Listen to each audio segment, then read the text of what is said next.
There was a problem when we approached 2012. The timelines converge on that point in time. At the end of 2012, the choices that we make become less and less consequential to the future. And eventually we're pushed into this bottleneck of time, no matter which choice we make.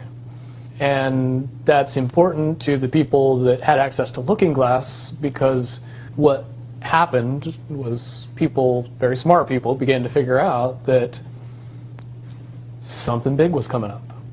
Something that made it so all the possibilities of all the future scenarios of any choice, any possibility that was fed in and observed through the Looking Glass inherently ended up in the same future. And no decision, no possibility changed past a certain point. That's the big secret. All possible timelines lead to the same basic set of history in the future. And what is that history to you? Did you know that, or did you find that out? That is the big question. That is the big secret. That is what sends everybody that has all of the information, that knows everything, into a blind panic.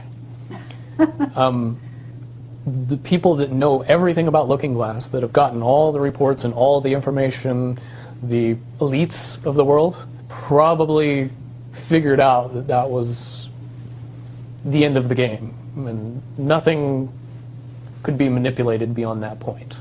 At a certain point, after they're done hearing the computer tell them this is what's going to happen over and over and over and over again, all they become focused on is, how do we fix it?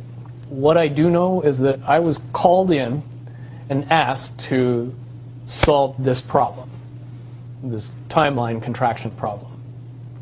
And I eventually did my due diligence and did all the investigating, and basically only had one piece of information, and that was reinforcement. The computer's right.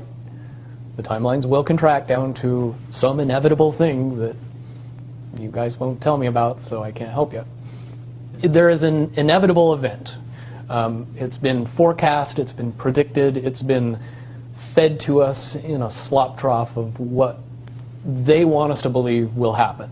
However, they don't actually have control over what happens. They only have control over the reaction, and it seems that no matter what they try to do to cause their desired reaction, it's going to have an opposite effect.